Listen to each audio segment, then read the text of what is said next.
Imagine receiving a phone call that could decide the fate of an entire civilization, and having to respond not with panic, but with the calm, calculated resolve of a man who knows that the wrong word, the wrong decision, the wrong silence could cost millions of lives.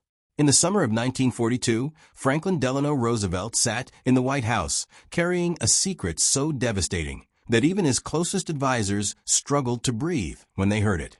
3 of America's most powerful aircraft carriers had been struck down in the Pacific Ocean, and the man responsible for stopping Imperial Japan, Admiral Chester W. Nimitz, had to look his commander-in-chief in the eye and deliver the kind of news that breaks lesser men entirely.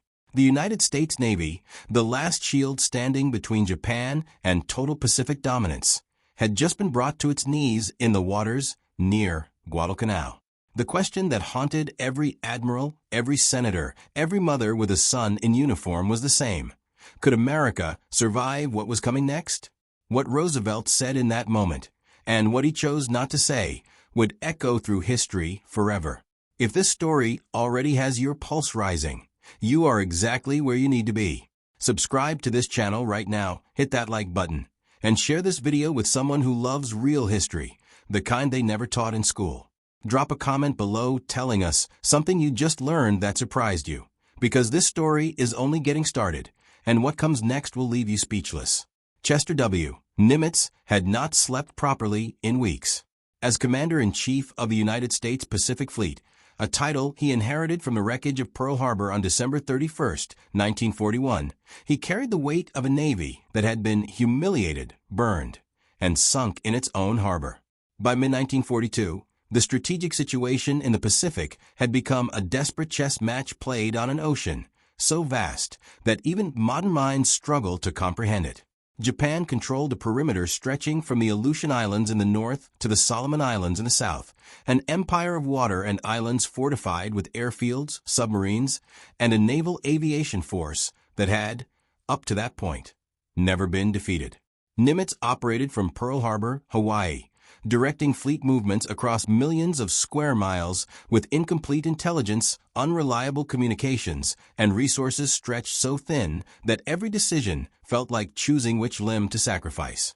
He was a quiet man, methodical and deeply composed, but those who served beside him described a certain weight behind his blue eyes, the weight of knowing that the wrong order could wipe an entire generation of American sailors from the face of the earth. The catastrophe unfolded across multiple engagements in the waters surrounding the island of Guadalcanal, a name that would become synonymous with agony in the American military memory. On August 9, 1942, just one day after U.S. Marines had landed on Guadalcanal in Operation Watchtower, Japanese Vice Admiral Gunichi Mikawa led a force of 7 cruisers and 1 destroyer on a night raid so precise and so devastating that it shocked naval commanders on both sides of the Pacific. In the Battle of Savo Island, Japanese forces sank 4 Allied heavy cruisers, USS Storia, USS Quincy, USS Vincennes, and HMAS Canberra, in less than 40 minutes. It was the worst defeat for the United States Navy in a fair sea battle in its entire history. Over 1,000 Allied sailors died in those dark waters, some from wounds, many from shark attacks, as they floated helplessly waiting for rescue that came far too slowly. The Marines on Guadalcanal were now stranded. Their supply ships had retreated, their naval cover was gone, and the Japanese Imperial Navy roamed the waters around them almost freely. Admiral Nimitz, reading the battle reports at Pearl Harbor, described the situation with the understated grief of a man trained never to show the full depth of his despair. But Savo Island was only the beginning of the bleeding. Throughout August, September, and October of 1942, the waters around Guadalcanal became a graveyard so densely packed with sunken iron and lost souls that sailors would come to call it Iron Bottom Sound, a name that carries the weight of every prayer that went unanswered in those dark waters. The carrier USS Wasp was torpedoed and sunk on September 15, 1942, by the Japanese submarine I-19. Going down in flames southwest of Guadalcanal, with 193 men aboard her lost forever. On the same day, the battleship USS North Carolina and the destroyer USS O'Brien were also struck by torpedoes. Then came October 26, 1942, and the Battle of Santa Cruz Islands, A furious aerial engagement fought with everything both sides had left. The USS Hornet, the very carrier whose planes had carried Jimmy Doolittle's raiders over Tokyo in April of that year, was attacked by waves of Japanese dive bombers and torpedo planes, hit repeatedly, and could not be saved. American destroyers fired their own torpedoes into her hull to prevent capture, and she slipped beneath the Pacific, carrying 140 of her crew. After Santa Cruz, the USS Enterprise was also heavily damaged, and for a brief, terrifying period, she was the only operational American carrier left in the entire Pacific Ocean. Nimitz compiled the losses and flew to meet Roosevelt. What historians have pieced together from accounts by Admiral Ernest King, Secretary of the Navy Frank Knox, and White House staff paints a portrait of a meeting so tense, so heavy with consequence, that even the silence in the room felt like it had mass and texture. Roosevelt, already weakened by polio and governing a nation still reeling from Pearl Harbor, listened as Nimitz laid out the arithmetic of disaster. Carriers lost, sailors dead, Marines exposed, Japanese naval superiority in the waters around Guadalcanal, and a strategic situation that many in the Pentagon believed was becoming unwinnable. The President of the United States, who had once said that the only thing to fear was fear itself, now sat across from the consequences of real fear. The fear of losing the Pacific, the fear of Japanese aircraft reaching Hawaii again, the fear that America had entered a war it could not actually win. Every man in that room understood that if Roosevelt flinched, if he ordered a strategic withdrawal from Guadalcanal, the psychological impact on the Allied war effort could be catastrophic beyond calculation. And here, at the exact midpoint of one of history's most consequential conversations, we arrive at the heart of what made Franklin Roosevelt the leader history remembers.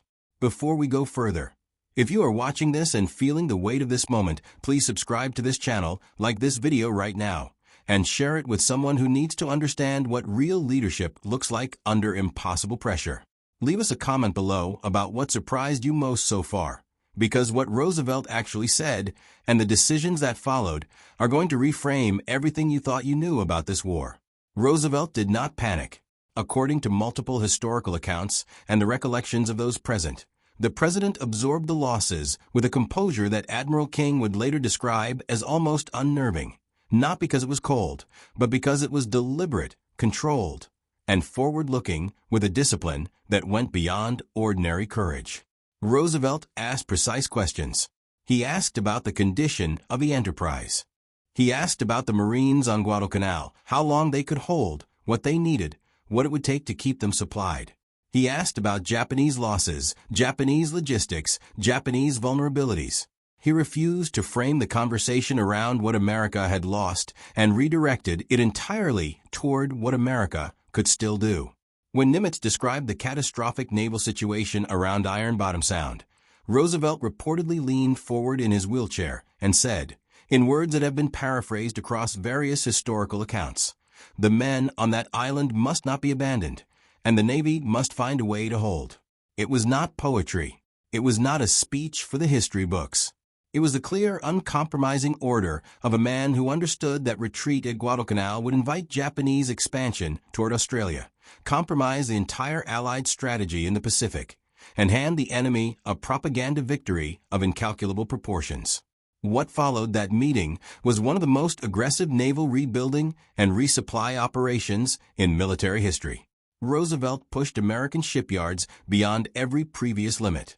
The same industrial machine that had once been a source of national shame after Pearl Harbor became the most extraordinary manufacturing force the world had ever seen. New Essex-class carriers were accelerated into production. The damaged Enterprise was rushed back into service under conditions that her own engineers described as miraculous. Admiral William Bull Halsey was assigned to command the South Pacific area on October 18, 1942, replacing the cautious Vice Admiral Robert Gormley, a decision Nimitz and Roosevelt agreed upon as absolutely necessary to inject an aggressive, offensive spirit into a command structure that had become paralyzed by the scale of its own losses. Halsey arrived at his new headquarters and immediately ordered offensive operations with whatever assets remained, famously declaring an attitude so direct and so defiant that it electrified every sailor under his command. New warships, new aircraft, new squadrons of naval aviators trained with the desperate urgency of men who understood that the ocean they were guarding had no margin for hesitation. Slowly, painfully, at a cost measured in blood and iron, the tide began to shift. By February 9, 1943, after 6 months of some of the most brutal fighting in naval history, Japanese forces completed a secret evacuation from Guadalcanal, Operation Coup, withdrawing approximately 10,652 soldiers under the cover of darkness. The Americans did not immediately realize the island had been abandoned, but when the reality became clear, the strategic meaning was unmistakable. Japan had retreated. For the first time in the entire Pacific War, the Imperial Japanese military had surrendered contested territory it had chosen to fight for with every resource available. Guadalcanal became the turning point, not because the battles were clean or the victories came without enormous suffering, but because America had looked at the worst possible mathematics of naval disaster and chosen to fight through it anyway. The carriers were gone. The sailors were gone. The darkness of Iron Bottom Sound was real.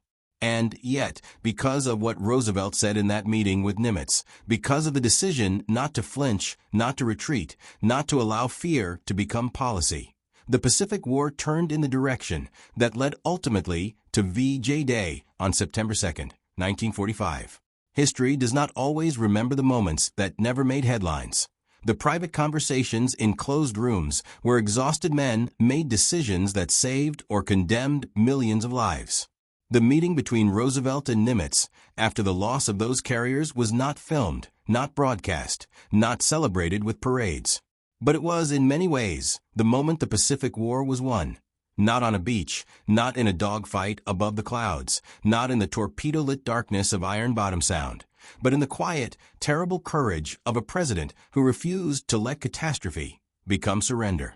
Today, when you stand at the National Memorial Cemetery of the Pacific in Honolulu, or read the names engraved at the Navy Memorial in Washington, or simply look at the Pacific Ocean and understand for one moment how far it stretches and how much was lost in its waters, you are looking at the legacy of that decision. If this story moved you, if it reminded you what human beings are capable of when the stakes are absolute, then subscribe to this channel right now, like this video, and share it with someone who needs to hear a story about real courage. Leave a comment below about what you discovered today that you never knew before, because history is not just the past, it is the map that tells us who we are and who we still have the power to become.